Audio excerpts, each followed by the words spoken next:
pleure.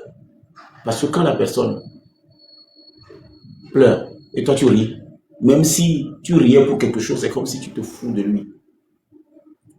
C'est pourquoi quand quelqu'un parle de One, tu vas voir que j'observe quoi. Je vais chercher dedans quel message la personne veut passer. La première chose que j'ai appris aux gens sur le Parlement ici, c'est la patience de l'écoute. Comment il faut être patient pour écouter. Déjà, dans mon live, ils font des heures. De One, observe ce qui se passe. Tu as vu que quand nous parlons, malgré tous les efforts que je suis en train de mettre ici, personne ne me voit pas encore bien. Ça étonne que j'allume encore mon live. Personne. Je vais t'expliquer aujourd'hui pourquoi. Comme ça, tu vas comprendre la dame. Il y a quelqu'un aussi qui a dit au ledo français. Tu te rappelles qu'il y a quelqu'un aussi qui a dit au ledo français. Je vais t'expliquer pourquoi. Au fait, ce travail-là. Un instant. Au fait, ce travail, mais quand même, arrêtez de m'appeler là. Au fait, ce travail, c'est ce qu'on aurait dû faire depuis ce travail-là. C'est-à-dire nous asseoir comme ça et écouter le Togolais parler pendant des heures. On écoute. Et on ne fait pas semblant de ne pas écouter. En fait, le problème, c'est que ça donne l'impression comme si on fait semblant d'écouter. C'est comme on n'écoute pas, quoi. Parce qu'une personne qui écoute, il analyse, il évalue. Et il attend voir là où la personne va.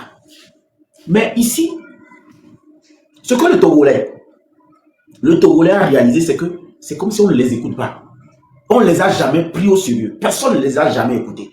Ce qui fait que malgré toutes les avancées que vous pouvez citer, malgré tout ce que vous pensez qui a été fait, quand on compare ça avec ce qu'ils vivent, ils se disent qu'il n'y a rien. Au fait, c'est ça que nous n'arrivons pas à bien expliquer. C'est-à-dire quand ils comparent tout ce que tu veux faire là, tout ce que tu dis là, tu as vu, au début tu as dit, ce n'est pas une priorité. Le bac, boum, elle s'est énervée. Mais la dame là, la lumière que tu vois là, c'est une dame qui ne s'énerve pas, mais elle s'énerve. Elle s'est énervée aujourd'hui. Parce qu'au fait, le récupérage Kowa, tu as récupéré quelque chose. Je comprends pourquoi Marc Nda a dit que j'étais le jeune le plus dangereux. Aujourd'hui, c'est maintenant que je comprends. Finalement, je comprends pourquoi Marc Nda a dit que j'étais le jeune le plus dangereux de tout le Togo. Parce que ma façon de comprendre, de communiquer, la manière dont je l'ai mis au service. Donc, il se dit, mais le gars là, dans une île là, et franchement, si on ne fait pas attention, c'est aujourd'hui que je comprends pourquoi Marc a dit que je suis dangereux. Voilà, et me blessé Gomer. Je comprends pourquoi j'étais fâché contre Marc Nda qui a dit, le gars là, c'est le jeune le plus dangereux qu'on doit s'occuper. C'est aujourd'hui que j'ai compris. En fait, c'est ma manière de comprendre et de l'expliquer. Et il se disait, mais l'arme là que Unir a, l'atout que ce jeune-là a, mais aucun jeune ne peut le battre. Aucun jeune de l'autre côté ne peut pas tenir. C'est maintenant que je comprends. Et parce qu'il se dit, les personnes que j'utilise l'arme là, ma manière de faire là, ma communication, les personnes pour qui j'utilise ça, c'est gâté. Et il a raison. Il a raison parce que moi, j'écoute les gens. Il a raison parce que quand les jeunes exposent les choses, la manière dont je les désamorçais, la manière dont je les coupais les herbes sous les pieds, quand ils veulent faire un truc, il a raison. Regardez comment j'explique la chose aujourd'hui. Et Dewan, avant, mais j'étais comme toi. Excuse-moi. Quand je dis j'étais comme toi, c'est en fait quand les gens disent des choses, je les explique la réalité. La réalité. C'est-à-dire ce qui se passe, ce qu'il y a eu. Les hôpitaux, les routes, tu vois, les aéroports, nanani, nanana. Au fait, je leur disais, mais il y a des choses. Il y a FIFA, il y a développement à la base, FNFI, et ça existe. C'est pourquoi je les expliquais. Mais au fait, ça existe et je les expliquais. Mais le problème, c'est que il y a un problème à quelque part. Ça existe, mais il y a beaucoup qui ne voient même pas l'existence de ça parce qu'ils se disent qu'il y a un réseau qui s'en accapare. Et c'est autour d'eux que tout tourne. Donc ça veut dire que si tu n'es pas dedans, tu n'auras rien. Donc, à quelque part, l'exercice que tu es en train de faire, mon frère, j'ai été giflé ici. Hein. C'est pourquoi je dis, ben, c'est votre tour. Je dois vous écouter. C'est pourquoi j'aime bien ce que tu... Il y en a, cet exercice-là. Moi, je l'ai déjà fait. Ceux qui me connaissent savent, ils sont là ici, ils savent. Mais j'ai fait déjà cet exercice. J'étais là ici. Ça me giflait toute la journée. Mais, Dewan, ça me giflait toute la journée, mais dans l'intérêt de qui? C'est arrivé à un moment, c'est ce que je n'ai pas compris, je me suis dit. Parce qu'en fait, si c'était dans l'intérêt de quelqu'un, la personne devait me récupérer. Dewan, c'est ça le problème. C'est bien d'aimer son pays. C'est bien d'aimer son pays. C'est bien d'expliquer les choses. C'est bien de dire qu'il y a des choses. Mais c'est ça qu'on appelle un patriote. Tu es en train de jouer un rôle du patriote. Tu es en train de dire, je suis un patriote, je ne vais pas quand même jeter de... Je ne vais pas quand même... Oui, c'est beau. Mais la majorité de ces populations, à l'heure où nous sommes arrivés, mon frère, je préfère vous écouter. D'autres n'ont qu'à venir comme toi. Ils n'ont qu'à venir parler. D'autres aussi n'ont qu'à venir comme la dame. Parlez seulement.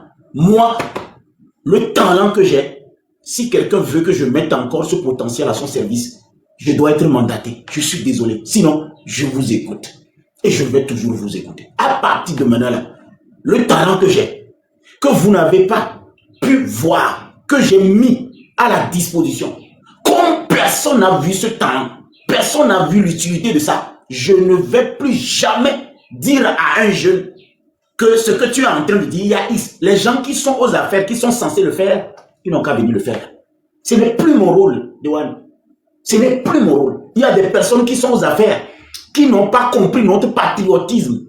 Ils n'ont pas compris qu'on était des patriotes qui expliquent matin, midi, soir les réalisations du chef de l'État. Comment il est fait, comment il est. Ils n'ont pas vu ça jusqu'à ce qu'ils ont arrêté Amron. La même chose Amron l'a fait. La même chose Amron l'a fait. Amron a commencé comme ça, doucement. Il a commencé comme ça, doucement, doucement, doucement. Arrivé un moment, boum, il est disjoncté. Il a commencé par attaquer tout le monde. On l'a récupéré. Donc moi, là où je suis aujourd'hui, là, il n'y a personne qui va encore m'utiliser à banane, cadeau, et ne même pas reconnaître. Je te dis et je te regarde dans les yeux. La dernière fois, on a décoré des jeunes au palais des congrès. Et sans te mentir, j'étais parti pour voir les personnes qu'on a décorées. Ils m'ont mis dehors. Mais il y a des villageois qui sont venus, qui sont rentrés pour voir les personnes qu'on a décorées. Je te parle de 25 avril. Je n'étais pas là pour détruire quelque chose. J'étais parti pour voir les personnes qu'on a décorées. Je n'ai pas pu rentrer dans la salle. Et toi, tu me vois aujourd'hui en train de contredire quelqu'un qui ne comprend pas. Non, non, non, non, non, non. Je l'écoute et après, ceux qui sont censés le contredire viendront le contredire. C'est tout. Parce qu'arrivé à un moment, le rôle qu'on voulait jouer à côté du chef de l'État, sans te mentir, c'était un rôle de relayer ce que beaucoup de Togolais n'ont pas vu. Et je l'ai fait. Aujourd'hui, personne ne va m'en vouloir. Si quelqu'un veut me mandater, si quelqu'un trouve quelqu'un pour venir faire le rôle que tu es en train de jouer, vous avez aussi le même temps. Maintenant, avant de couper et donner la parole aux gens, à toi d'abord, je vais te dire félicitations parce que tu fais partie de ces rares encore jeunes qui veulent expliquer la réalité, ce qui est là d'abord.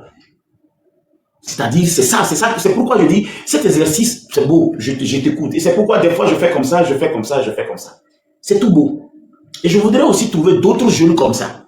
D'accord? D'autres jeunes comme ça, comme toi, qui vont venir aussi sur le Parlement, discuter avec les Togolais. Au moins nous là, Théo, on va vraiment montrer à nos grands frères que l'exercice là, c'est à eux de le faire, mais nous sommes en train de le faire pour eux. Et qu'ils reconnaissent quand même que les Togolais, ils veulent parler à quelqu'un. Regarde comment on déchaîne sur toi. Je ne sais pas, regarde comment la dame t'a parlé. Mari, enfant, il t'a mené partout, il a pris ça, il a déposé ici, il dit non, parce qu'on est en train de te voir comme c'est toi l'image des personnes qui gèrent.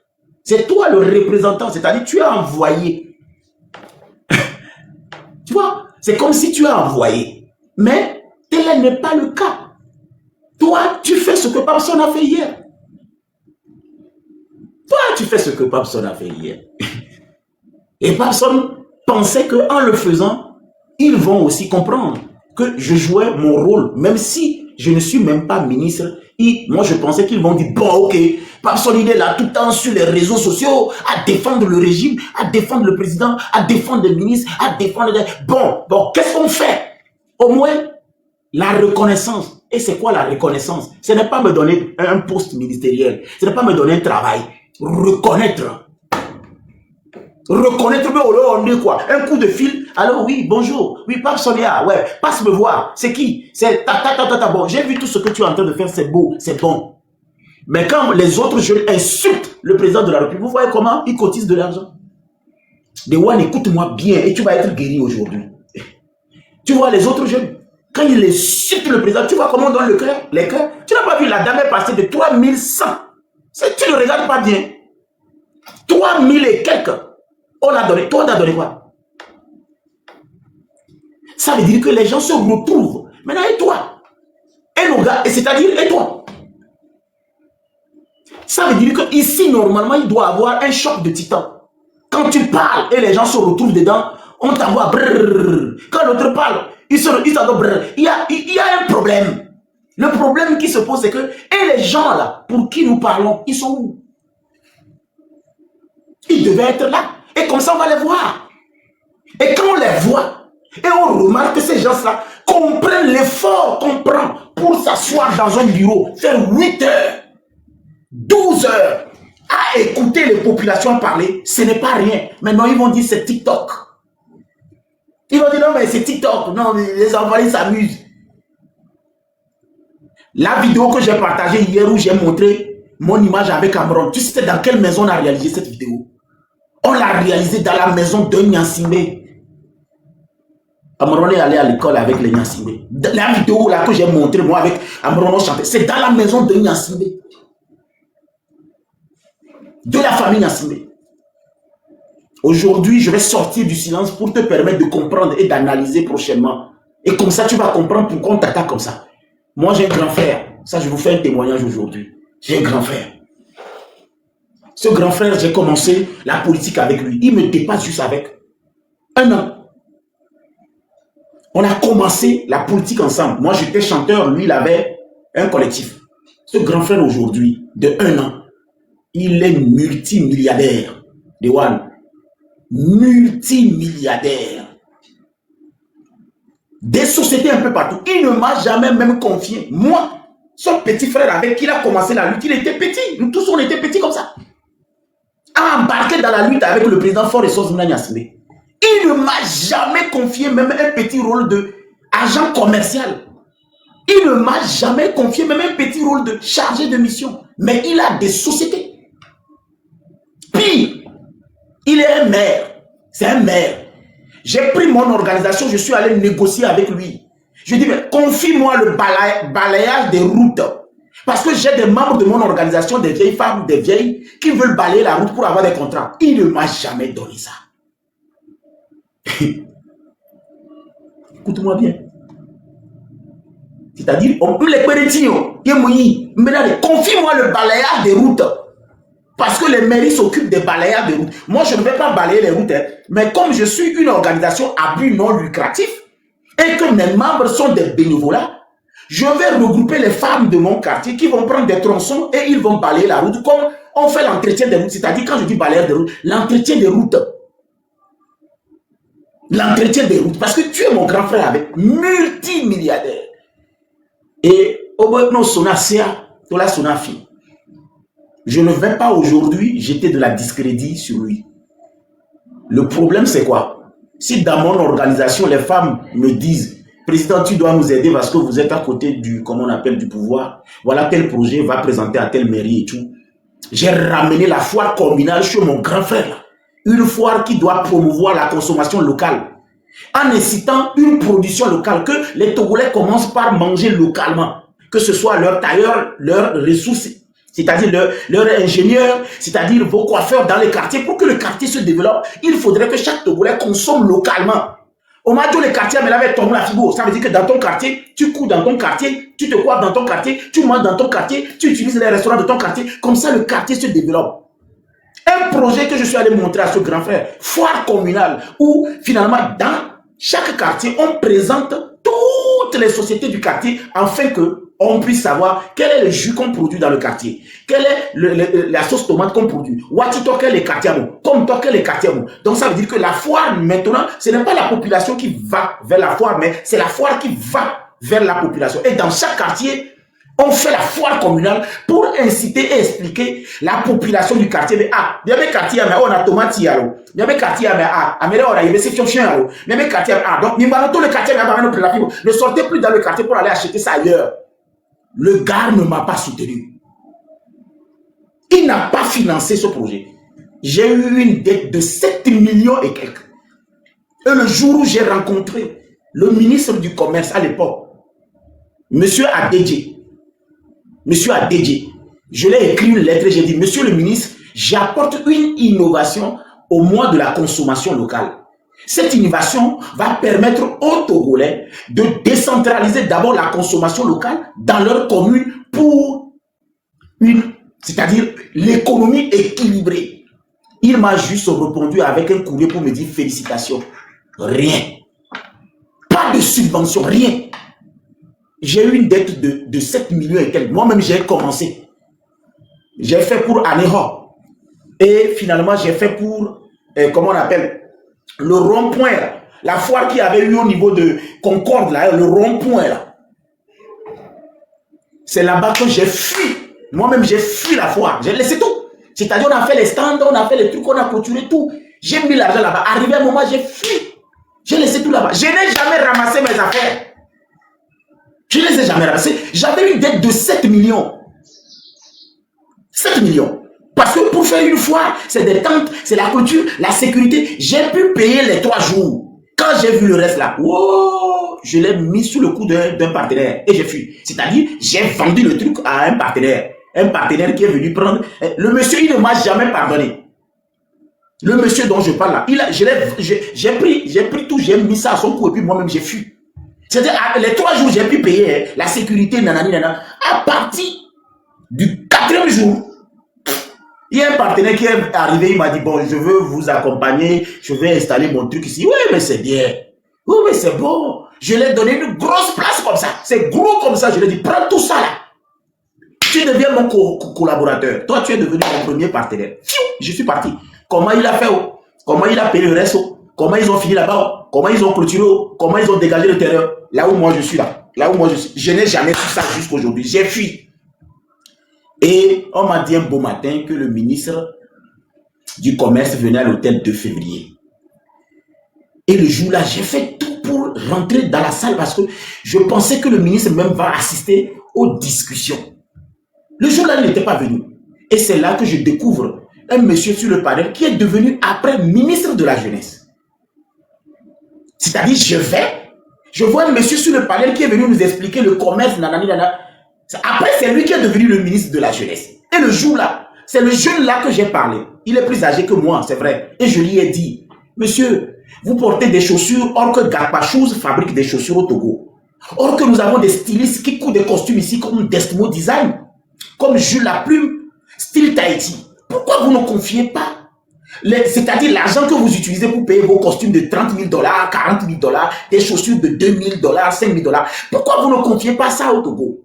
Pour que, au moins, que l'argent là qui quitte le territoire chaque jour reste au Togo. Et j'ai vu le jeune. Il a souri, il m'a répondu. Je ne savais pas que c'était notre futur ministre de la Jeunesse. Actuellement, il est ministre de la Jeunesse. Et le jour-là, la dame, franchement, il y avait une dame, franchement, elle a répondu à la question. Et j'ai dit, mais je transpire la dette. Et ça riait seulement. Les gens se moquaient de moi. Je transpire la douleur. Je transpire la perte. Parce que le président de la République nous a dit de nous reconvertir. Moi, j'étais un artiste. Quand le Covid est arrivé, par le biais du ministre de la Culture, le chef de l'État nous a dit de nous reconvertir. Donc, moi, je me suis reconverti à un entrepreneur. Aujourd'hui, je transpire la dette. Pourquoi l'État ne nous accompagne pas? Et j'ai fait un discours là-bas de 5 minutes. Ça a applaudi. Wow, wow, wow, wow. Et je leur ai dit, la foire là, j'ai fui. La foire est là-bas. Au moins, allez-y voir ce qui est là-bas. Allez-y voir ce qu'on a installé. Togolais, je vous jure, si vous allez sur ma plateforme, vous êtes 1200. Il y a 3 jours, j'ai partagé ces images. Je dis, vous êtes 1200. Si vous pensez que je mens, allez-y voir la foire communale là dont je dis. Le marathon de Noël, je l'ai fait 10 ans. Un marathon qui fait courir les enfants chaque fin d'année où on donne des bourses d'études, les comptes d'épargne et surtout des fournitures scolaires. 10 ans, je l'ai fait. La caravane civique qui sillonne toute l'étendue du territoire, monsieur Dewan, où nous sensibilisons les jeunes sur le vivre ensemble, l'acceptation de l'autre. Toute l'étendue du territoire. 10 ans, je l'ai fait. J'ai partagé toutes ces images. Allez-y voir la joie des enfants. Quand je faisais ces choses, les gens pensaient que c'est la présidence qui me donnait de l'argent. Les gens pensaient que c'est une subvention du chef de l'État, c'est-à-dire c'est le chef de l'État qui me donne de l'argent. À l'époque, quand je faisais ce truc-là, les gens pensaient ça.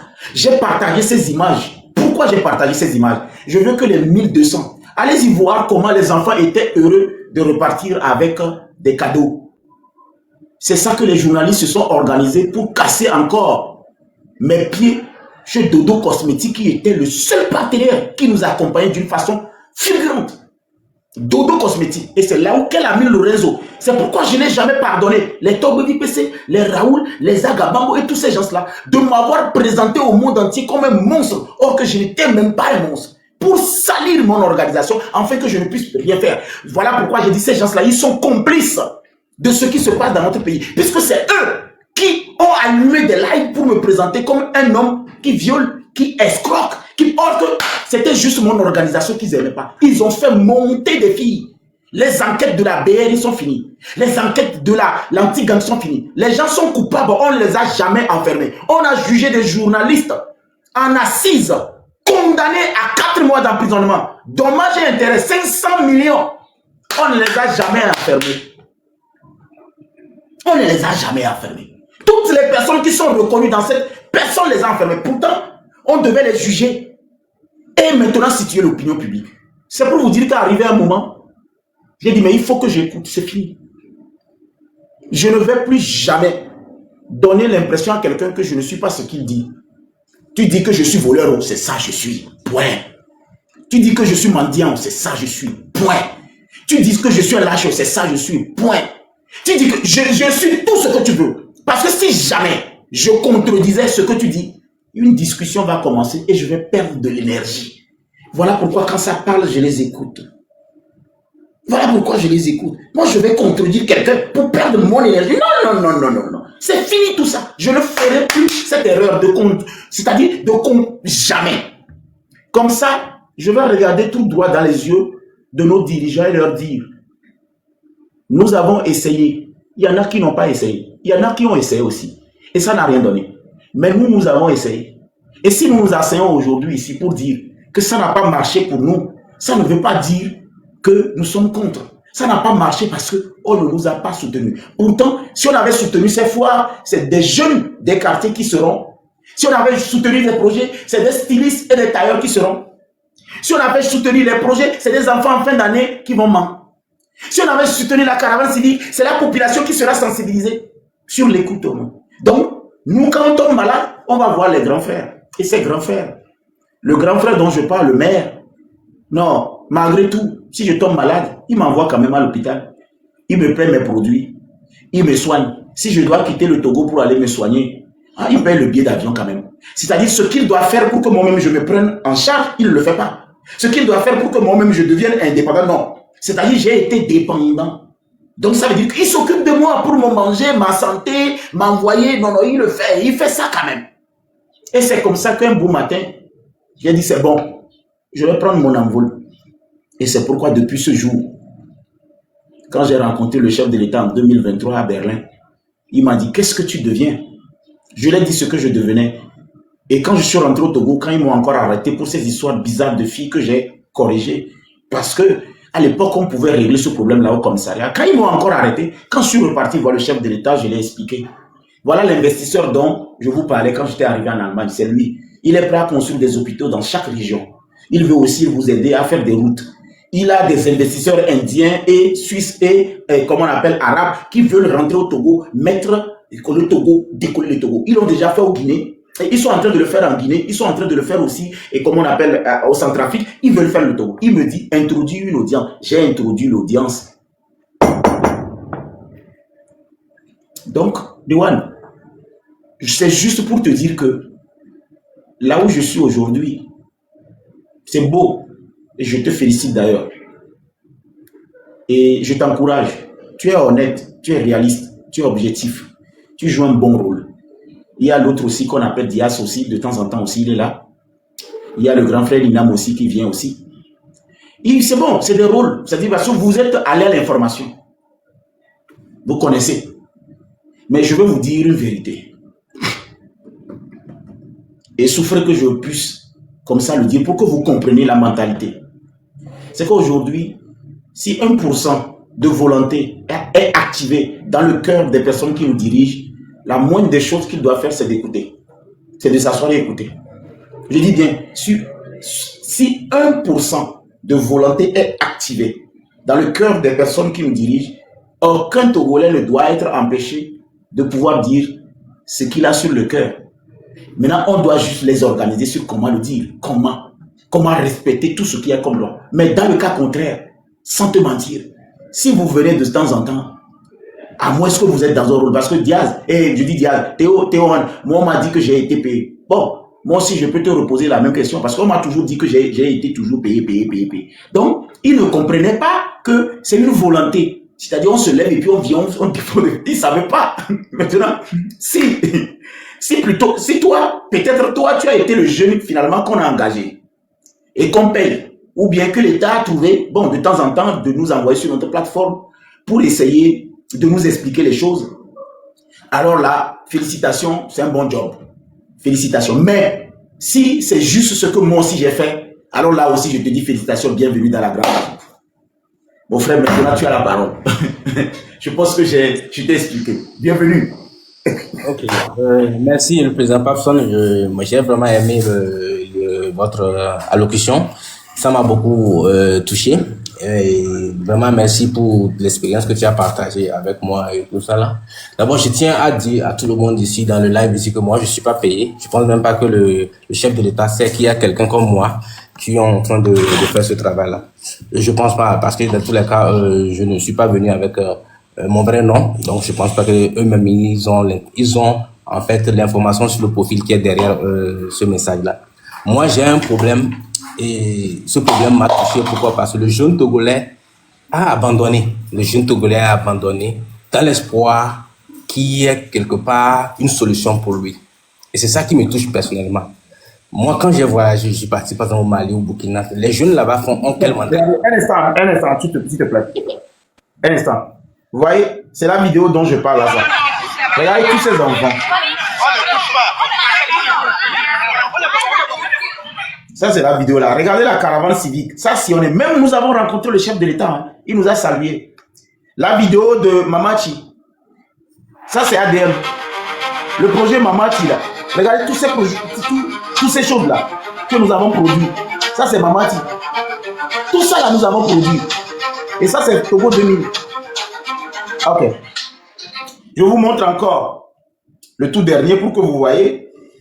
Ça, c'est le maire de Sabado. Ça, c'est les Blancs que j'ai ramenés qui sont venus nous aider à faire une caravane civique.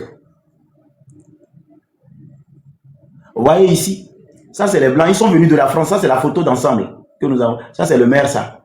Voilà. Ça, c'est moi, ça. Avec les Blancs qui sont venus. C'est des bénévolats, hein. C'est des Blancs qui sont venus. Voilà. Pour nous aider à faire le tour. Voilà. Alors, ces vidéos, vous êtes 1000 et quelques personnes. Après, hein, vous allez voir, même Théo et Dewan, les 3 vidéos là, je pense que je les ai partagées. C'est en bas un peu. Vous allez descendre un peu, vous allez voir les vidéos là. Vous allez voir le reportage. Je ne parle pas avec des personnes qui ne comprennent pas encore qu'il est temps que nous réfléchissons sur comment écouter. Maintenant, Théo, je ne te coupe plus la parole, tu as toute mon attention. Allons-y. Okay. Moi, j'ai mon cœur qui saigne quand je vois que les Togolais, les jeunes Togolais attendent. Ils sont assis dans leur fauteuil, dans l'espoir qu'il y a un gouvernement quelque part qui va leur trouver leur solution de vie. J'ai mal d'écouter ça. Et je vous dis clairement que j'ai fait d'autres pays. Par exemple au Mali, les jeunes qui viennent au Togo ici, vous pensez qu'ils ont un soutien de qui que ce soit ici? Ils n'ont aucun soutien. Ils viennent presque à zéro. Mais enfin, ils repartent avec quelque chose. Il y a des gens ici, des Togolais qui sont à la diaspora. Quand ils quittaient le Togo, ils sont partis en Europe avec 0 franc. Ils sont partis là-bas, 0 franc. Aujourd'hui, peut-être qu'ils ont trouvé une solution à leur vie. Moi, je voudrais que les gens comprennent que si les gens mettent leur avenir dans le gouvernement, si les gens mettent leur succès dans le gouvernement, je pense qu'ils vont échouer. Parce que le gouvernement n'est pas là pour assurer l'avenir de qui que ce soit. La vie est un combat. La vie est un combat. Il faut se battre pour s'en sortir. Personne ne viendra faire ça pour toi. Même si le président de la République aujourd'hui se met à distribuer de l'argent chaque jour à tous les Togolais pour dire ok d'accord, parce que vous avez réclamé chaque jour, tout le monde a 20 000 francs CFA. Je ne pense pas que ça va régler le cas du Togo. C'est la motivation que les jeunes ont, que les gens sont en train d'égorger, les gens sont en train de tuer, en leur faisant comprendre que voilà, il y a une solution ailleurs. Il y a quelqu'un qui viendra faire ça pour vous et qui ne le fait pas. Donc restez, attendez ça. C'est ça le problème en fait. Et le vrai problème, c'est moi je ne suis pas en train de supporter qui que ce soit. Moi je voudrais qu'on soit dans une dynamique où les jeunes réalisent que si on ne le fait pas pour moi, je dois le faire. C'est comme si un enfant qui se réveille et dit ok, papa a refusé de m'aider. Donc moi je reste dans le lit et puis je ne fais plus absolument rien de ma vie. Ton papa ne va pas faire ça pour toi, tu le fais. C'est ça en fait ton appel. Et vous allez voir que dans certains pays, il y a des éducations qui prouvent que c'est comme ça que le niveau de mentalité du peuple crée en fait de l'emploi. Aujourd'hui, beaucoup de Togolais, je l'ai dit dans l'entame, qu'on nous a fait comprendre. Et quand tu vas à l'école et que tu as tes diplômes, tu as tes maîtrises, tu as tes licences, automatiquement tu es un riche. C'était ça en fait la formule. Dans l'ancien temps, ou bien au temps du feu il n'y avait pas encore de saturation. Ça veut dire que quoi? Quelqu'un qui a son diplôme, son master déjà, il est sûr d'avoir un gros poste dans le gouvernement. Il est sûr d'avoir un gros poste dans la société. Et notre civilisation nous a fait comprendre que la finalité d'aller à l'école, c'est être riche. Quand on va à l'école, être riche. Et moi, je voulais faire comprendre aux jeunes aujourd'hui que l'école est un outil qui nous permettra de nous en sortir dans la vie. L'école n'est pas un objectif de vie. L'école ne peut pas nous rendre riches. Il est un outil qui peut nous rendre riches. Il faudrait qui peut nous aider à vivre. L'école, c'est ça son rôle.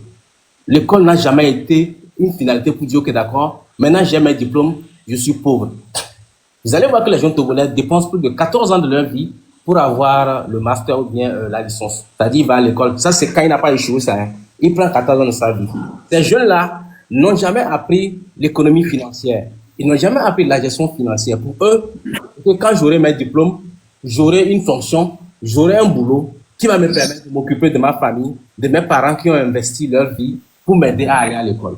Et cette mentalité fait qu'aujourd'hui, beaucoup de gens sont désillusionnés. Ils ont eu leur diplôme, ils ont des licences, ils ont des maîtrises, mais ils sont au chômage. Et ils se disent, voilà, j'ai fait tout ce qu'il fallait faire de ma vie pour arriver à ce point, mais je suis resté au chômage. Et c'est ça que je refuse en fait. Moi, je ne suis pas en train de soutenir qui que ce soit, mais je veux qu'on fasse comprendre aux jeunes que se plaindre ne va jamais changer votre vie. Vous pouvez vous plaindre autant de fois que vous voulez, vous allez toujours courir dans la pauvreté. C'est comme ça. C'est la loi de la nature. Ce n'est même pas moi qui le dis. Tu te plains. Ça ne changera pas ta situation. À un moment donné, il faut se dire, ok, d'accord. Si le président ne fait pas ça pour moi, est-ce que moi je meurs? Moi, j'ai dit ça à des jeunes une fois. Je leur ai dit, écoutez, si tout à l'heure, on s'arrange à faire encore 20 ans au pouvoir, toi, ta vie est foutue. Toi, tu décides de ne plus faire rien parce que tu attends qu'à un moment donné, ce régime-là change. C'est ça, toi, ta finalité de vie. Si ce régime-là ne change pas. Donc, ça veut dire que toi, ton avenir est à l'eau. Il faudrait que tu voulais changer de mentalité. Qu'on comprenne en fait que l'État n'est pas là pour tout faire. Il va nous assister. Aujourd'hui, les gens me parlent d'école, qu'il n'y a pas d'école. Est-ce qu'il y a un Togolais qui a dit que d'accord, je vais aller à l'école, mais il n'y avait pas de place pour moi pour que je sois inscrit dans un établissement? Je ne pense pas. C'est vrai qu'il y a des cas sociaux vraiment précaires. Il y a la précarité qui existe là. Aujourd'hui, qu'est-ce que les gens demandent au gouvernement? Est-ce que c'est juste bavarder? C'est venir, on peut venir parler. Aujourd'hui, si on monte dans un live, les gens vont faire quoi? Les gens vont aller l'insulter à mort. Ils vont même pas aller chercher à écouter ce qu'il avait comme message. Les gens vont vouloir l'insulter. Parce que, en fait, il y a une connotation négative qui dit tout à l'heure qu'il est d'une famille, en fait. Et tout ce qu'il fait, les gens ne veulent pas écouter. Vous allez voir que tout à l'heure, quand la dame intervenait, à un moment donné, elle a dit quoi? Que tous les militaires sont caviers. Elle a voulu dire que tous les militaires au Togo sont caviers. Je ne le pense pas. Je ne le pense pas. Peut-être qu'il y a ce qu'on appelle de la motivation liée à ce peuple-là par rapport à l'armée. Mais je ne pense pas que tous les militaires sont caviers. C'est comme quand on parle des chauffeurs aujourd'hui. Ça veut dire quand on dit chauffeur, on va trouver beaucoup plus de cotocolis qui sont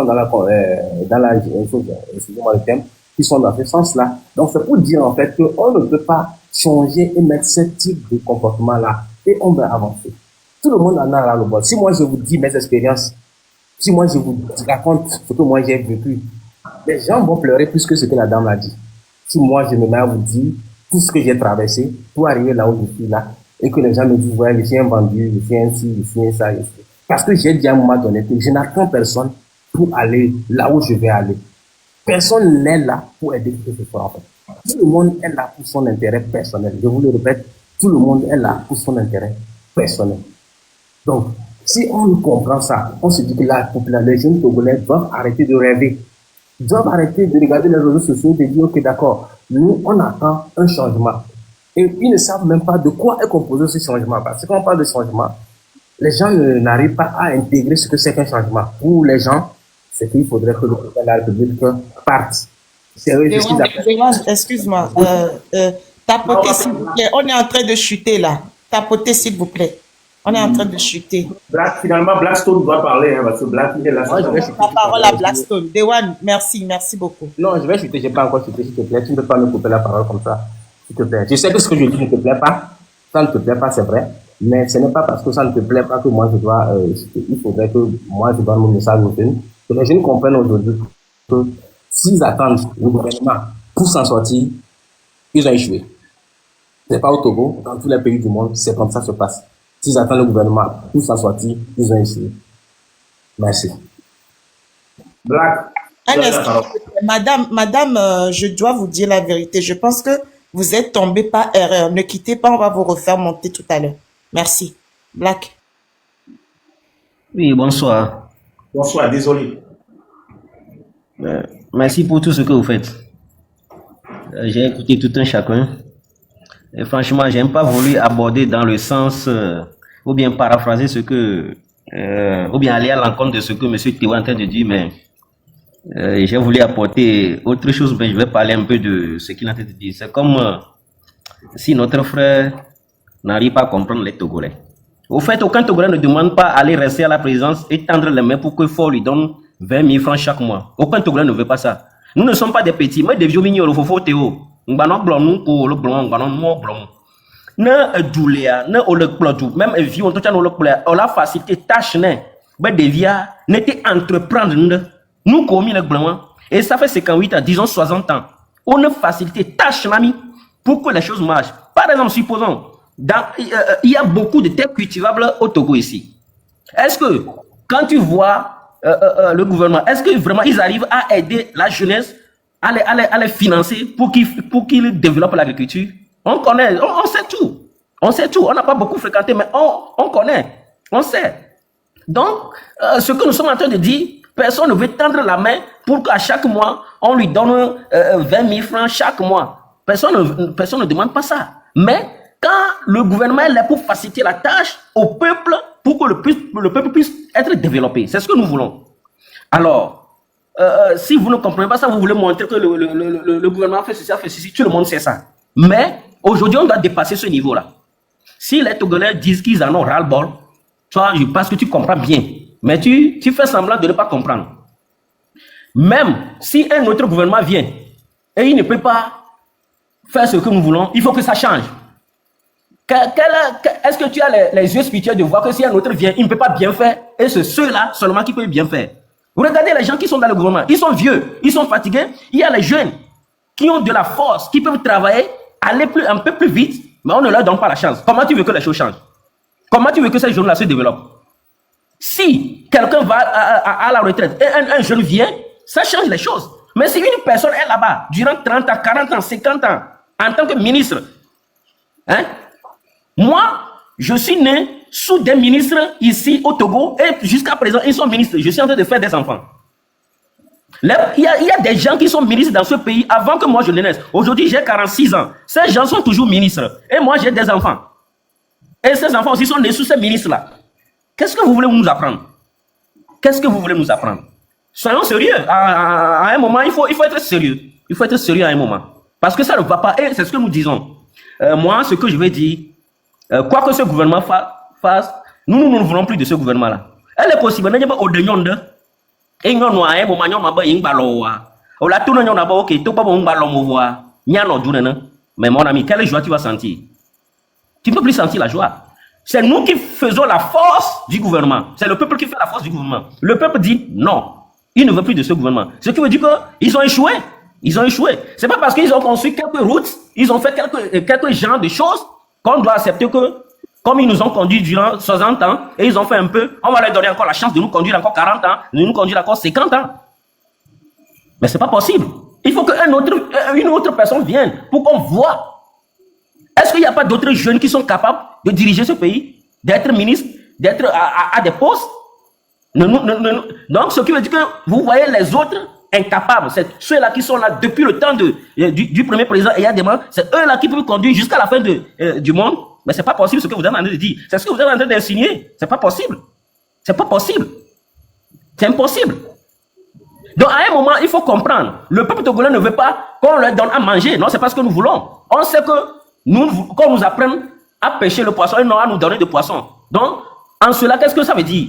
Donnez-nous la chance. Les opportunités qui sont dans le pays. Aujourd'hui au Togo, c'est les étrangers qui ont les opportunités au Togo. Est-ce que vous ne savez pas ça? Quand les étrangers viennent, ils demandent des aides, vous leur accordez des aides. Mais quand nous les Togolais, on demande des aides, on ne nous donne pas. Quand on demande des financements pour des projets, voilà, notre frère, le Parlement, il vient de dire beaucoup de choses. Et si vous avez des oreilles, vous devez écouter.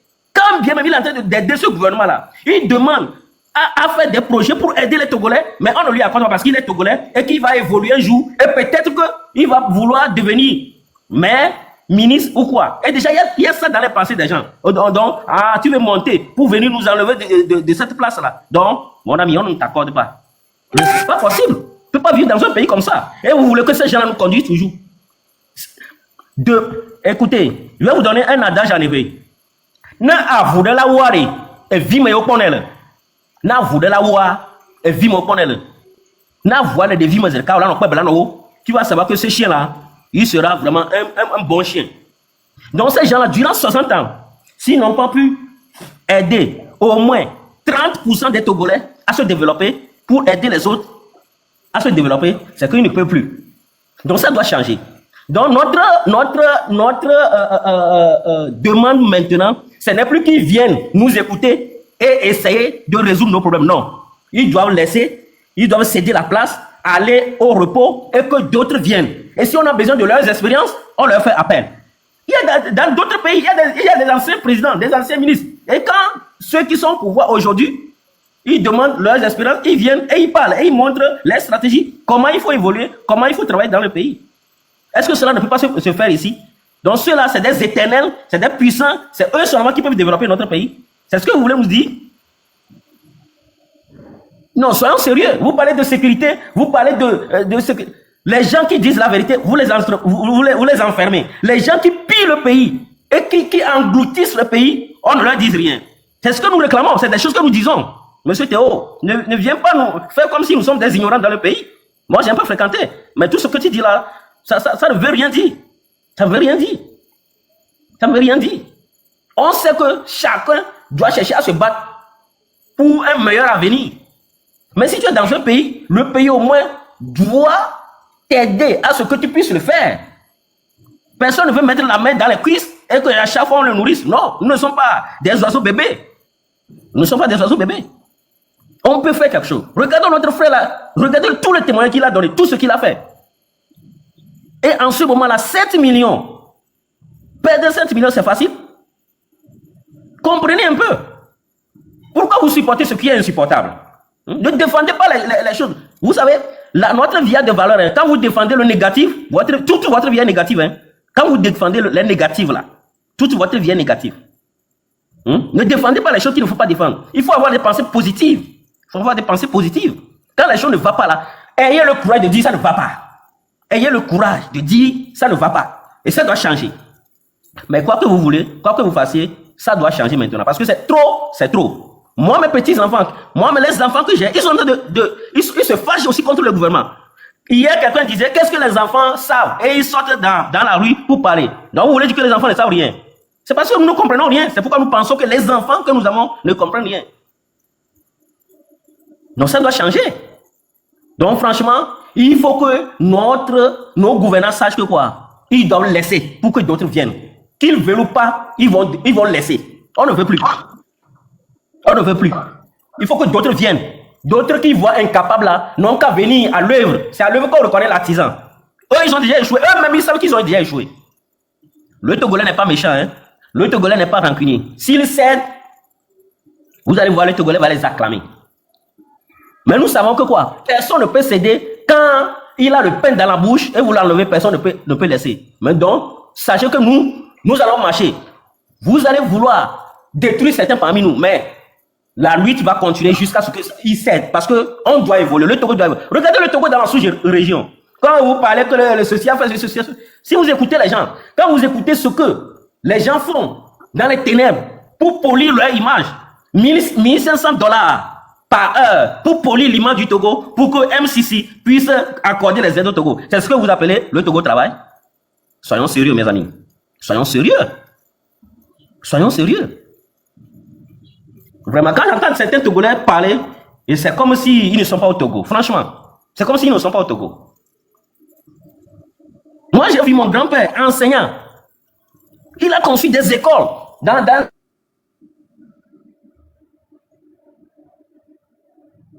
mais il était sous le régime de Yadema. Mon père est né sous le régime de Yadema. Je suis né sous ce régime-là. Mais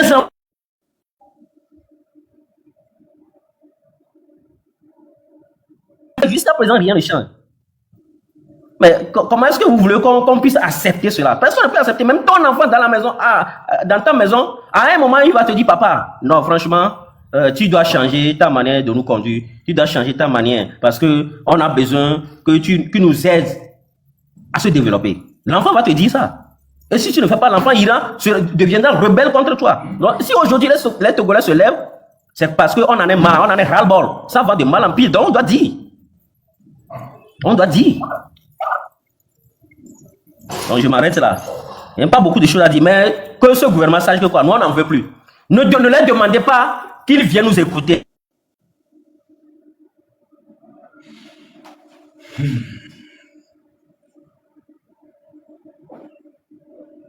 Je peux intervenir, s'il vous plaît? Non, monsieur. Monsieur, attendez, monsieur Dak, à côté de monsieur Black, vous prenez la parole, s'il vous plaît. Ok, d'accord. Bonsoir tout le monde.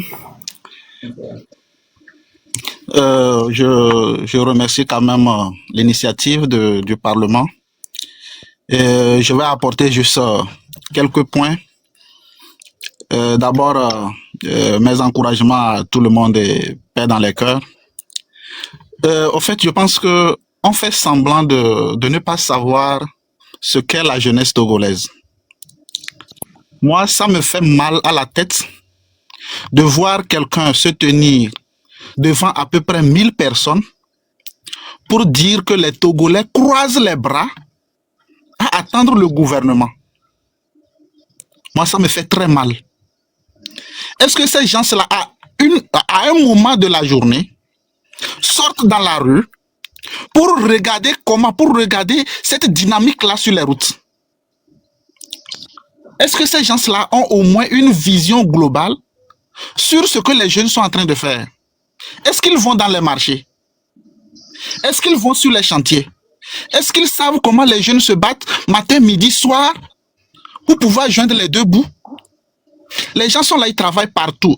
À l'heure actuelle, même si vous sortez, même à minuit, il y a des jeunes et des vieilles mamans qui balaient la route. Sur les chantiers, il y a des jeunes qui sont là, qui travaillent chaque jour. Pour combien?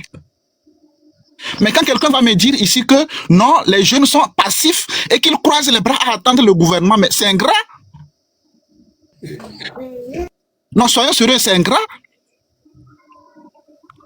Il ne faut pas atteindre une certaine frénésie intellectuelle pour arriver sur un plateau et faire comprendre aux gens qu'on est suffisamment intelligent pour donner des leçons aux autres. Moi, j'ai connu des enfants qui sont là, ces jeunes sortent pour aller laver les voitures et payer leur scolarité. Moi, je connais des jeunes lycéens qui sont des apprentis mécaniciens. Ces jeunes-là, à midi, vont aller à l'apprentissage et retourner à l'école. Il y a des jeunes qui sont des jeunes étudiants et apprentis couturiers, apprentis coiffeuses. Il y a des jeunes qui sont apprentis partout, mais qui sont des étudiants. À un moment donné, il faut arrêter de se foutre des autres et dire la réalité telle qu'elle est. Actuellement, lorsque vous parcourez tout le pays, rien ne va. Lorsque vous parcourez tout le pays, je dis bien, rien ne va.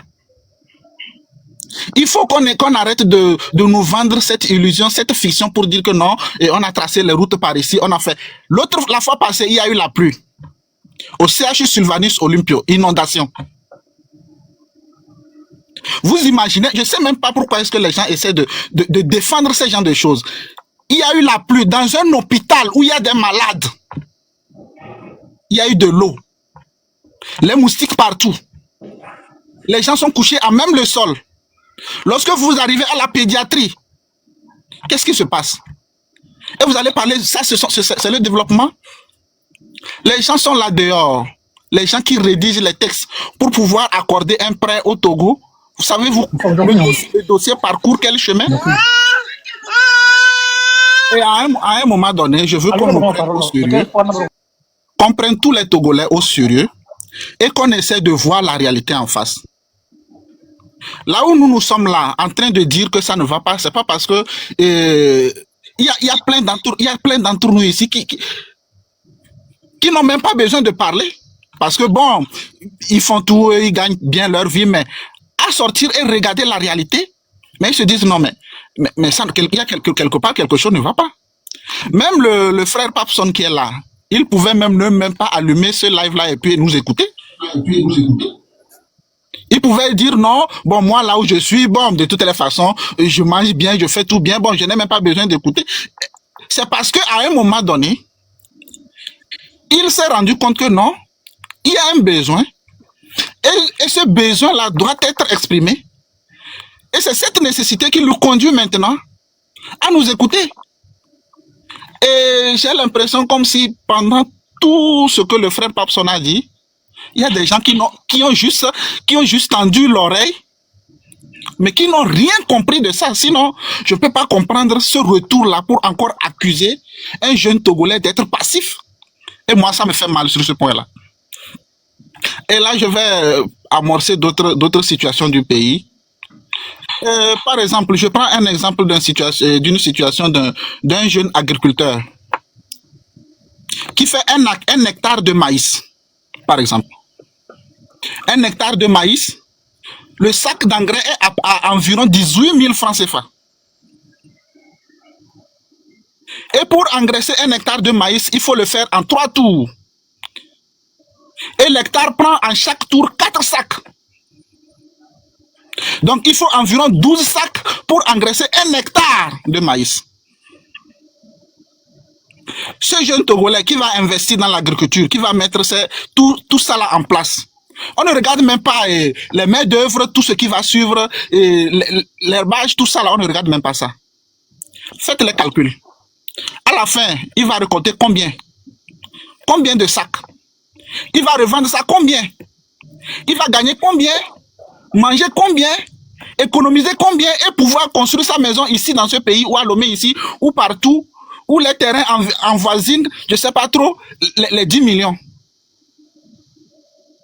Mais il faut créer des conditions. Il faut mettre des structures en place. On ne peut pas mettre des structures en place et au même moment être favoritiste dans ces structures-là. Et nous faire croire que non, on a mis des structures en place et cette structure en place ne sert qu'à justifier la fiction que nous sert ce gouvernement-là. C'est inadmissible. Allez-y au campus. Allez-y à l'université de Lomé. Interrogez un étudiant qui va vous dire qu'il a pu manger au moins 2 fois dans la journée. Et ils sont pleins. Il y en a, ils vont aller au cours la matinée, L'après-midi, ils sont au marché. D'autres sont là dans des boutiques en train de vendre. D'autres sont là en ligne. Tantôt, d'autres sont là dans des ateliers d'apprentissage de menuiserie. Moi, je connais plein. Donc, il faut faire l'expérience de la société. Et il faut arriver à rentrer dans des cœurs pour comprendre ce qui se passe réellement. Ce n'est pas rester et se baser sur non, quelques documents ou quelque chose qu'on lit et cette illusion de développement personnel. Non, les jeunes doivent se battre, les jeunes ne doivent pas attendre le gouvernement, les jeunes doivent se faire ci. On ne vit pas à l'américaine. Et les réalités ne sont pas les mêmes. Et il faut aussi éviter de comparer les choses. Vous ne pouvez pas comparer la réalité togolaise à la réalité malienne. Eux, ils ont un désert. Et dans un désert, pour joindre deux bouts, pour transporter l'électricité sur deux bouts, c'est pas une chose facile. Et donc, si à un point donné, vous arrivez quelque part où il n'y a pas l'électricité et les jeunes se battent, c'est parce que quelque part, il y a un problème. Mais ici, qu'est-ce que nous avons? Non, soyons sérieux. Qu'est-ce que nous avons? Sortez, par exemple, quittez la voie pour aller à Tchévier. L'autre voie de retour. Vous finissez le parcours à Détikopé, à Goué, et vous allez finir à l'hôpital. Regardez bien cette route, hein, c'est une route nationale. Je prends juste cette partie-là. À Détikopé, à Goué, retour à Détikopé, à Goué. Vous finissez ce parcours-là et puis vous finissez à l'hôpital parce que vous avez mal partout. On amène des gens qui font des ponts ou des passerelles et ces passerelles-là ne tiennent pas. Un accident se passe, les gens meurent et ça ne dit rien. Dans un pays sérieux, cet ingénieur qui a fait ce travail là-bas doit être enfermé. Tous ceux qui ont suivi ce travail-là doivent être interrogés. Mais c'est parce que nous vivons dans une réalité, dans un pays où, bon, lorsque vous essayez de parler, on va essayer de vous dire non, et voilà ci, voilà ça, voilà ci. Et l'autocratie qui est en train de se passer dans ce pays, et moi, je vais essayer de vous dire que ce n'est que le début, hein. Ce n'est que le début.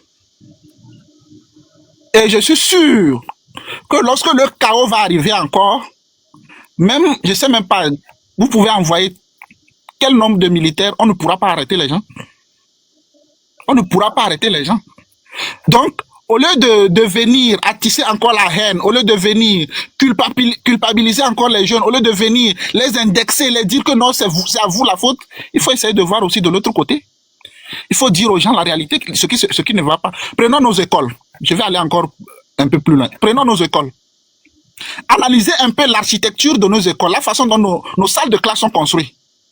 Et quelqu'un ici, qui s'y connaît en matière de laboratoire pour me dire si une école au Togo est en mesure d'accueillir un laboratoire. Non. Ça veut dire que l'architecture même de nos établissements est à revoir. Et ça ne dit rien. Il pleut, les enfants sont dans la salle, la pluie rentre, bon, ça ne dit rien à personne. Et on va dire que ça va. Ça ne va pas. Ça ne va pas. C'est toute une réalité. Et il faut prendre en compte ces détails-là. Il faut prendre en compte ces détails-là. Nous sommes ici dans ce pays où les enseignants ont manifesté. Et on a licencié près de 250 enseignants. On a licencié près de 250 enseignants. Bien que M. Kokoroko a fait ses preuves à l'université de Lomé, c'est inadmissible. C'est inadmissible dans un pays où des enseignants manifestent et on licencie 250. Vous imaginez un peu l'ampleur? Ça veut dire qu'il y a environ, ces enseignants-là, leurs élèves n'ont plus de professeurs. Et c'est passé inaperçu. Nous sommes ici dans un pays où il a plu dans une école. Les murs sont tombés sur les élèves. On a enfermé le directeur. Vous êtes au courant de ça? C'est-à-dire que le gouvernement n'est même pas responsable de dire que non, nous n'avons pas assumé nos actes. On n'a pas construit les écoles et les murs étaient en terre. Et voici les conséquences. On enferme un pauvre directeur qui n'a rien fait que surveiller les enfants. Qu'est-ce qu'il allait faire? Faire sortir les enfants sous la pluie? Il y a quand même pas mal de réalités que si on veut sortir ici, on ne finira jamais. Non seulement vous n'avez pas le sens de l'écoute, Vous avez cette frénésie intellectuelle qui vous permet de je sais pas trop, de dire... Moi, ça me fait mal, ça me fait mal. Ça me fait mal parce que nous qui parlons, c'est pas qu'on n'a rien, mais c'est que quand tu vois la société, quand tu sors, il faut aller, tu sors, tu vas à Décon, tu vas partout en ville, mais aucun jeune n'est assis. Aucun jeune n'est assis. À l'université de Lomé, je vais encore retourner, à l'université de Lomé actuellement, aucun professeur n'a le droit de parler. Aucun professeur n'a le droit de parler. Pourquoi? Parce que il y a des étudiants qui ont fait que le système a récupéré comme vous, qui ont sur eux leur téléphone allumé, qui enregistrent des informations pour envoyer aux autorités. Et après, vous allez entendre que tel professeur est licencié, tel professeur est licencié, tel professeur a fait tel professeur est affecté à tel point, ou tel professeur est démis de telle fonction. On ne peut pas vivre dans un système comme ça. On ne peut pas vivre dans un système où vous allez à l'université de Lomé, vous allez à la faculté de médecine, il n'y a même pas de laboratoire. Allez-y là-bas, vous allez voir dans quelles conditions les étudiants en médecine étudient. Il faut aller à la faculté des sciences, vous allez voir comment les étudiants en biologie, physiologie et autres là étudient. On ne peut pas aller au département de physique et on va aller là-bas, on va voir, les gens sont en train de manipuler les piles, les circuits électriques qu'on étudie depuis la classe de 6e. On ne peut pas aller au département de mathématiques et voir qu'il n'y a même pas une salle d'informatique. Et tout ça, là, chaque année, les facultés et les départements écrivent des projets. Mais on ne prend pas ça en compte. Combien d'étudiants ingénieurs sortent à l'INSI chaque année? En génie civil, génie mécanique, génie électrique, informatique. Combien d'étudiants sortent? Après le master, qu'est-ce qu'ils font? Chacun cherche un couloir. Un passeport, après tout bon, on cherche un visa pour la Belgique, l'Allemagne, les États-Unis, la Chine, et puis c'est fini. Il y a des docteurs en physique, en mathématiques, en biologie, qui sont professeurs au collège. Et vous trouvez ça admissible? Dans un pays normal? Il faut arrêter de défendre n'importe quoi, de venir dire non, on travaille, ça va, ça ne va pas, même si vous allez à la faculté de droit. À la faculté de droit, les étudiants ont quoi? Monsieur Dac, vous pouvez chuter, s'il vous plaît.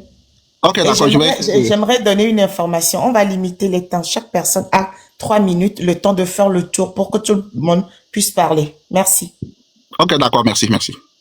Je vais essayer de conclure par là que c'est tout un système qui est fragilisé. Et tout ce qui se passe, c'est parce que le système est tellement médiocre que lorsqu'on essaie de dire des choses, puisqu'ils connaissent la réalité, tout ce qu'on sait faire, c'est la force. Et je vais terminer en disant que nous-mêmes, ça nous arrive. Par exemple, tu es en face d'un enfant, tu le punis injustement. Et après tout, tu te rends compte que la punition a été injuste. Mais tu as tellement honte d'admettre que la punition a été injuste. Mais tu maintiens quand même cette punition-là. Ça nous arrive. Ça nous arrive. Et tous ceux qui sont là comme prisonniers politiques sont des innocents. Ce sont des innocents. Et donc le système, le gouvernement a honte d'admettre maintenant, à la dernière minute maintenant, que ce sont des innocents. On est obligé de les maintenir là-bas. Et donc, de grâce, j'invite tout le système à remettre le compteur à zéro. Remettre le compteur à zéro, c'est dire, bon, nous avons fini, nous avons fait notre part. Aujourd'hui, bon, vous estimez que ce n'est pas suffisant. Nous partons, nous laissons, quelqu'un d'autre viendra et fera mieux. Et on espère, c'est quand l'autre va venir et ne va pas faire des choses à la hauteur qu'on dira, ah, là vous étiez mieux. Merci. Monsieur Brave, s'il vous plaît, quand vous prenez la parole, respectez chaque personne à 3 minutes maintenant. Comme ça, on aura le temps de faire le tour puisqu'il y a beaucoup de demandes en bas. Merci. Monsieur Brave, vous avez la parole. Ok. Bonsoir tout le monde. Bonsoir, Président. Pour mettre en valeur, Marc, tu comprends. Il a une don très, très, très, J'aimerais une don intervenir. très J'aurais aimé très intervenir par colossale. rapport à ça, mais je pense que les one. Donc, je Mais peux je te pense dire que le que dernier intervenant. il a pas de problème avec Foma, ils se sont séparés.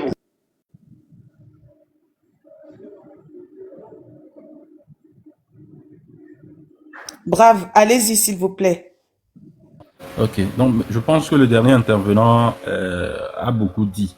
Si jusqu'à présent, M. Dewan pense que les revendications, c'est contre le président et non contre le système, c'est que il doit vraiment se poser beaucoup de questions, ou soit qu'il m'excuse, mais il n'a pas encore le niveau pour pouvoir tenir certains débats, qu'il n'a qu'à vraiment m'excuser pour ça.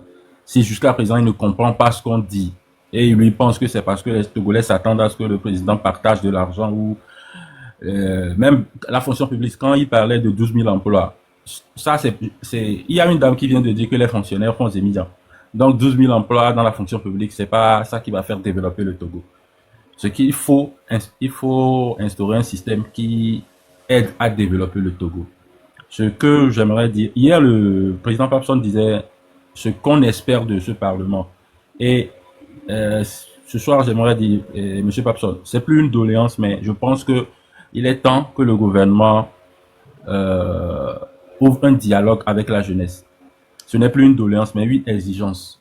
Parce que quand les gens parlent et ils ne réagissent pas, ils n'écoutent pas, ils ne savent pas ce que cela va donner demain.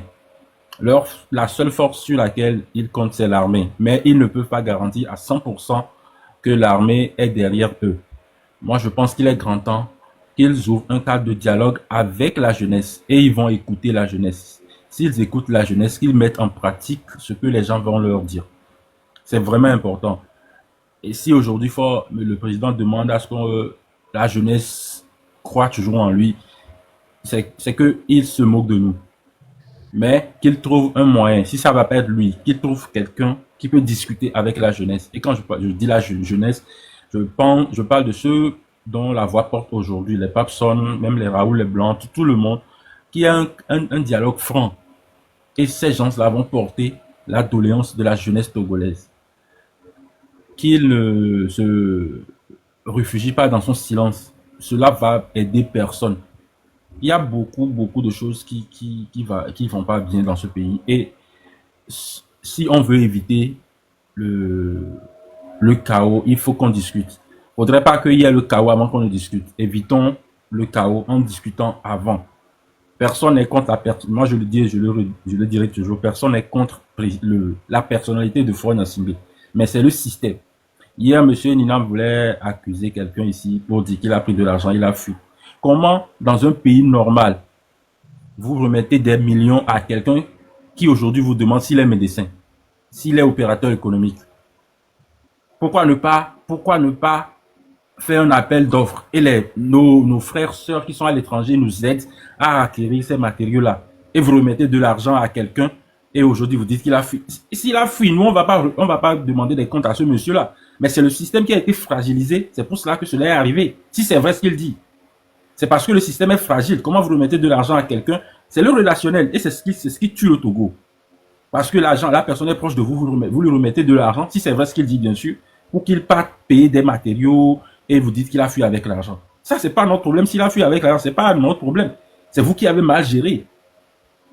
Donc ça, c'est un exemple. C'est un exemple. Et sûrement, il y a d'autres cas pires que cela. Donc, s'il vous plaît, qu'ils écoutent la jeunesse. Qu'ils écoutent la jeunesse. Je m'arrête là pour le moment. Le parrain, après vous, c'est Monsieur Jérôme. Oui, merci. Bonsoir, Papson. Je suis monté pour avoir une discussion avec vous. Et j'aimerais qu'on garde nos titres. Vous êtes le président du Parlement et moi, je suis le parrain. Deux figures d'autorité. Monsieur Papson, vous et moi, nous avons eu la chance, je vais appeler ça une chance, d'avoir côtoyé des gens qui étaient très proches du PR. Et personne ne viendra nous dire aujourd'hui comment fonctionne le système. Nous le savons extrêmement bien. Mais Monsieur Papson, il y a une réalité que nous observons, c'est que quand on essaie de changer le PR actuel pour mettre quelqu'un à la place et le donner au peuple togolais, en moins de 10 ans, ce peuple va faire de la nouvelle personne ce qu'il reproche au président actuel. Pourquoi? Parce que le peuple ne connaît pas son rôle, il ne connaît pas son pouvoir. Nous sommes plus dans une démarche à préparer le peuple à s'auto-gouverner. S'auto-gouverner comment? À accompagner la gouvernance. Monsieur Papson, vous avez essayé de le faire. Quand vous dites que vous avez initié des projets, mais ces projets ont été bloqués. Vous savez pourquoi c'était bloqué? Parce que vous étiez seul contre tous. Vous étiez seul contre le système. Et seul contre le système, vous n'avez aucune chance. Vous n'avez aucune chance de battre le système. Et je comprends votre position. Je suis passé par là. The One, je pense que lui aussi il est passé par là. Moi, aujourd'hui, que les gens traitent, les jeunes traitent de vendus, les jeunes traitent de milices unies. Moi, j'ai démissionné de mon poste juteux pour cette jeunesse qui me traite aujourd'hui de milice. Monsieur Papson, lorsque la jeunesse ne comprendra pas que nous avons une force, on dit aujourd'hui que nos institutions sont défaillantes. D'accord. Mais elles existent ou pas? Elles existent. Alors, si nous, la jeunesse, nous nous constituons en une force de pression sur nos institutions, avons-nous une chance, oui ou non, Monsieur Papson?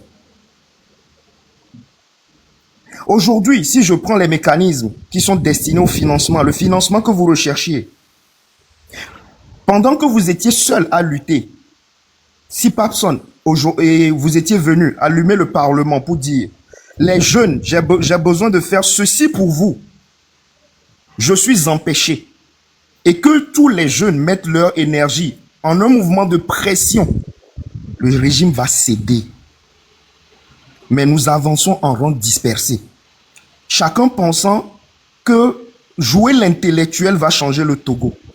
Nous allons parler ici, Monsieur Papson, nous allons raccrocher nos téléphones. Mais quelle est l'action qui suit? Depuis 50 ans, les gens sont en train de parler, jouer les gros intellectuels, aligner les gros mots. Mais à la fin, quelle action est-ce qu'ils posent concrètement pour que les choses changent? Monsieur Papson, moi, j'ai vu le système et nous ne pouvons pas le changer de l'intérieur. Le remplacer ne serait que déplacer le problème pour un temps. Mais Monsieur Papson, nous avons la force de le changer de l'extérieur. Nous ne l'intégrons pas. Nous n'y prenons pas des postes. Mais nous développons nos activités en parallèle et nous faisons pression sur eux. Nous avons une chance. Mais pour qu'on puisse y arriver, Monsieur Papson, il faut que mon peuple, tous autant qu'ils sont, change de mentalité et de façon de faire et de façon de voir les choses. Lorsqu'un jeune crie à l'aide parce qu'il a initié un projet et que le financement ne sort pas, ne lui répondons pas seulement « c'est le système, tu t'attendais à quoi ?» Mais mettons nos énergies ensemble sur ce projet-là. Combattons pour lui. Obtenons cette petite victoire-là pour lui. Si aujourd'hui un jeune avec un projet qui est bénéfique à la population s'approche du faillage et qu'il n'obtient pas le financement et que nous, 1000 jeunes, 2000 jeunes, nous faisons pression sur le faillage, nous allons obtenir ce que nous voulons. Et pourtant, nous sommes 2000, 3000, 10 000 sur des panels à crier « Fort must go ». Lorsque j'ai initié ce mouvement, Monsieur Papson, malheureusement, je l'ai initié à un moment où la toile était embrasée par la politique. Lorsque j'ai voulu parler pour dire « Je ne pense pas que votre méthode va marcher, mais ma méthode a une chance de marcher », si nous conscientisons réellement la jeunesse, les gens m'ont dit que j'étais un vendu. Alors, je me suis mis en recul pendant 1 an et demi, Monsieur Papson. pour les laisser faire essayer leur méthode. Et le résultat de leur méthode, nous l'avons vu le 6 juin. C'est un échec cuisant. Alors, Monsieur Papson, nous n'avons plus beaucoup de temps devant nous. Nous n'avons plus du tout du temps. Est-ce qu'il n'est pas judicieux aujourd'hui de nous asseoir, nous, jeunesse, pas d'autorité, pas de personnes, pas de savants, pas d'intellectuels. Nous mettons nos énergies en synergie. Nous nous appuyons les uns les autres face au régime. C'est ce que j'avais à vous demander, Monsieur Papson. Vous avez voulu qu'on vous donne qu'on vous apprenne à pêcher, on vous en a empêché, on a continué à vous donner du poisson.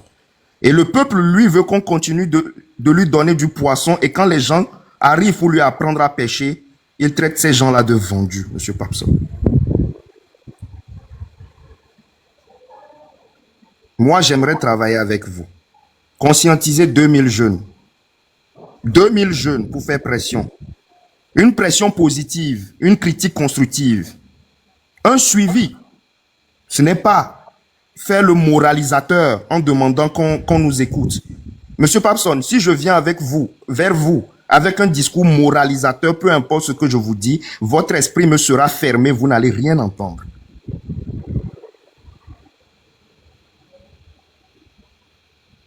S'il vous plaît, Monsieur Papson, vous avez plus d'audience que moi.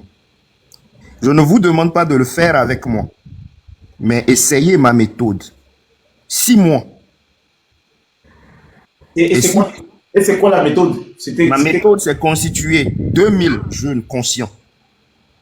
Faites le suivi des projets.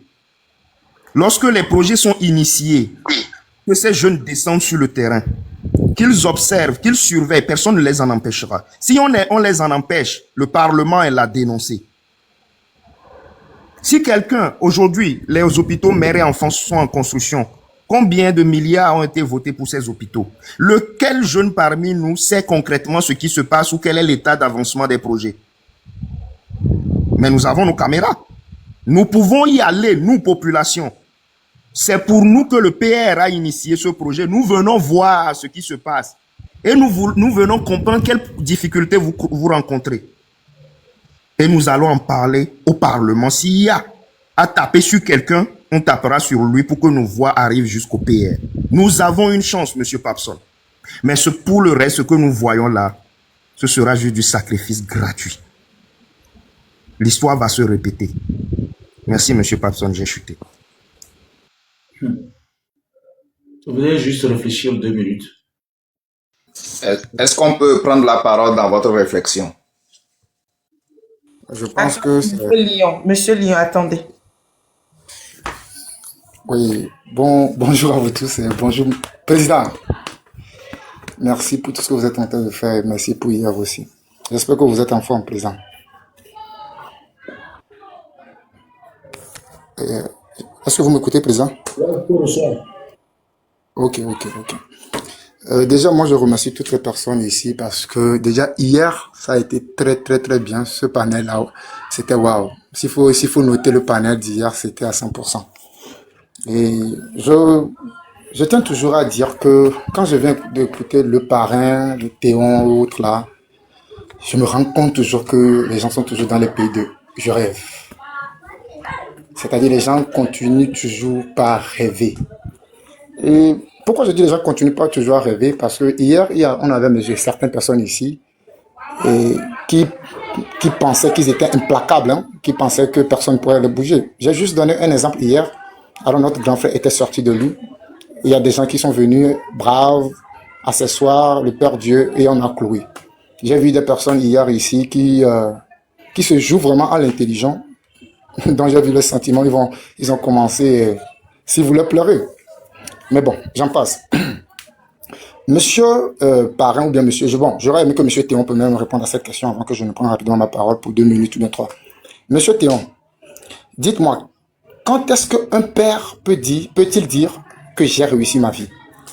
J'aurais aimé que ces personnes me répondent. Entre monsieur Théon et le parrain. Quand est-ce qu'un père de famille peut-il dire que moi, j'ai réussi ma vie? Monsieur, je pense que cette question, je ne peux pas te donner une réponse. Pourquoi? Parce que la réussite est relative. C'est-à-dire chacun a son niveau de réussite en fait. Et chacun a ses barèmes et ses références de réussite. Donc je pense que je ne peux pas te répondre de façon assez, c'est pas subjective ou bien assez explicite ta question. Parce que pour certains, c'est le fait de construire une maison à la fin qui est une réussite. Pour certains, c'est le fait d'avoir des milliards sur son compte qui est une réussite. Pour certains, c'est le fait d'avoir éduqué ses enfants et les avoir mis sur la route qui est une réussite. Donc, je pense que cette question va être suffisamment vague. Donc, je ne peux pas te donner de réponse exacte. Merci. Merci. Ok, merci beaucoup. La moralité de l'homme, déjà, enseigne à l'être humain que avoir des millions n'est pas synonyme de richesse déjà. C'est-à-dire, tu peux avoir des milliards et ne pas être riche. Et on nous enseigne toujours encore que avoir beaucoup de maisons n'est pas synonyme de réussite, ou bien de voitures n'est pas synonyme de réussite. Un vieux m'a dit, lorsque tu as des milliards et que tu ne vois pas tes enfants réussir, alors tu n'as pas réussi. Pourquoi? Parce que en réalité, l'enfant reflète la gloire du père. C'est-à-dire, ton enfant reflète ta gloire. C'est pour cela que tu vas voir que les grandes personnes soulignent quelque chose de très important dans leur vie. Il s'agit de leur réputation. Quelle est la réputation que leur enfant donne dehors? Aujourd'hui, beaucoup de personnes vont parler de Amron, mais toutes les idées n'iront pas sur Amron. Toutes les idées iront maintenant sur l'éducation que Amron a réussi. Et dans l'éducation que Amron a reçue, malgré qu'il était avec le parti au pouvoir, nous pouvons voir que Amron a reçu une éducation un peu différente de beaucoup de personnes. Son père l'a inculqué la droiture, la vérité et l'honnêteté. C'est ce qu'on voit dans Amron. Ok? Donc, je peux vous dire que lorsque vous êtes un père de famille et que votre enfant n'a pas réussi, peu importe les milliards, les maisons, les voitures que vous avez, vous n'avez pas réussi. Ça, c'est très important. Et il faudrait que tous les parents écrivent ça quelque part. C'est pour cela, même pour ceux qui sont chrétiens, la Bible part dire, si l'enfant réussit, il est la joie du Père. Mais si l'enfant ne réussit pas, il est la honte de sa famille. Et vous devez comprendre que lorsque vous êtes un père et que vos enfants ne réussissent pas, que vos enfants vous demandent toujours, il faudrait que vous compreniez qu'il y a quelque chose qui ne va pas. Je prends deux catégories de personnes, monsieur.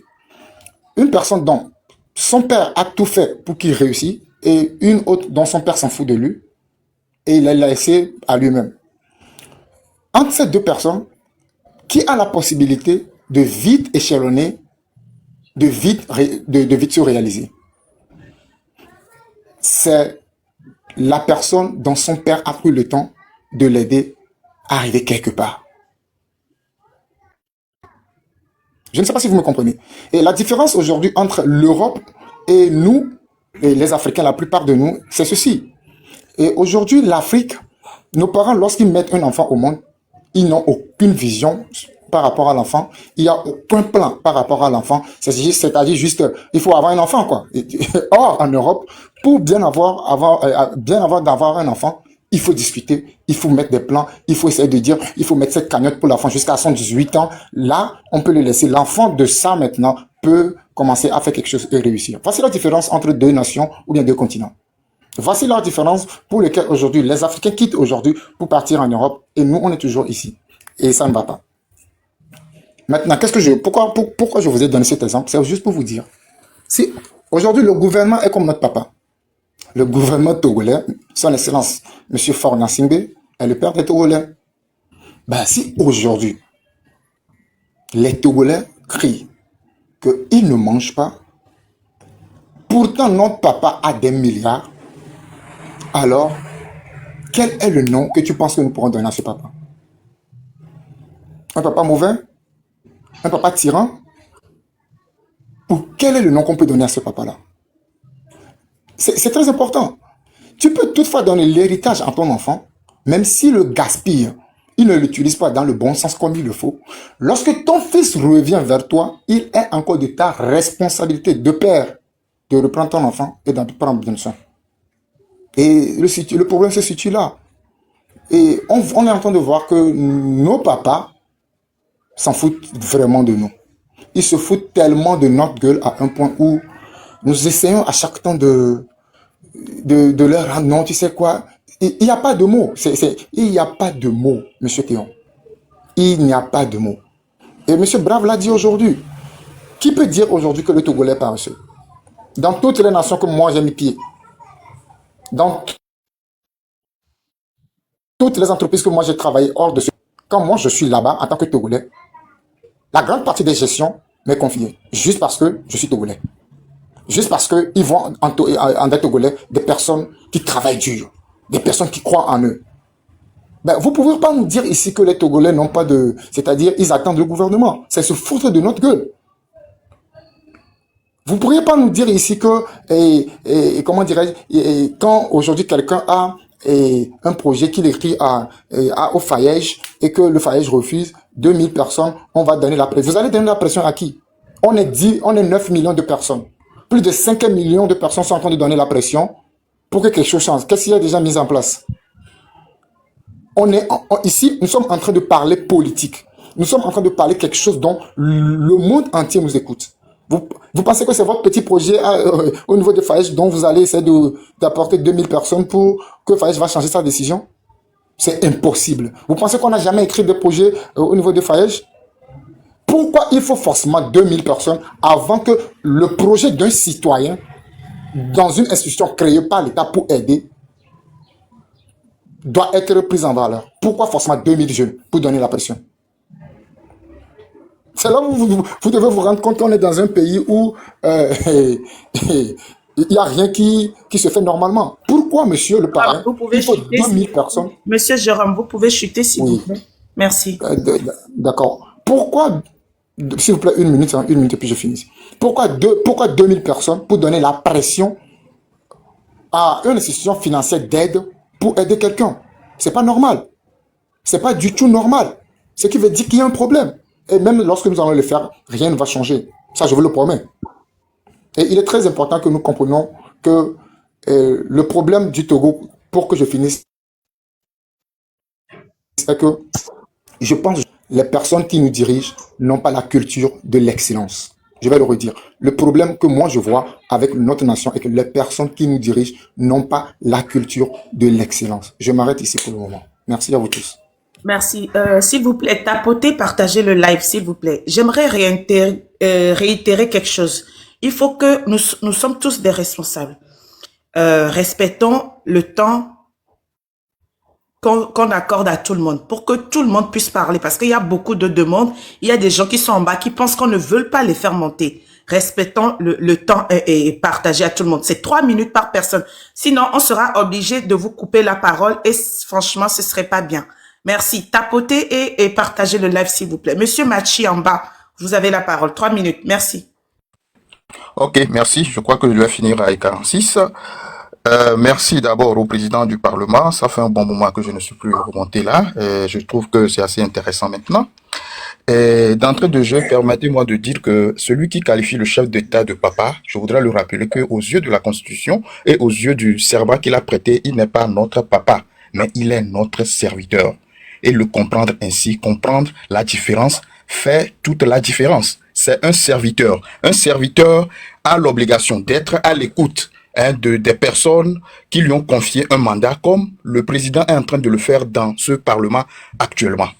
Et vous savez, monsieur le parrain, ce dont il est question, ce n'est pas de frapper la poitrine et de dire que j'ai abandonné un poste juteux pour cette jeunesse et que si on voudrait, on mobilise 2000 jeunes. Si telle est votre solution pour ce dont nous sommes en train de parler, allez créer votre mouvement, allez créer votre parti politique et faire valoir vos pensées, vos bonnes idées pour que vous puissiez faire ce dont vous avez besoin. Mais ce dont nous parlons ici, nous parlons du système qui nous gouverne, du moins pendant 20 ans, et qui ne nous permet pas de sortir de l'ornière. Nous avions tous étudié les empires, et à un moment donné, on a qualifié, dans les études des empires, on nous a parlé de la croissance des empires, d'un moment d'apogée et du déclin. Et moi, C'est aujourd'hui que je me pose encore des questions. Puisque avant, dans l'enfance, je ne comprenais pas quand on faisait ces études-là.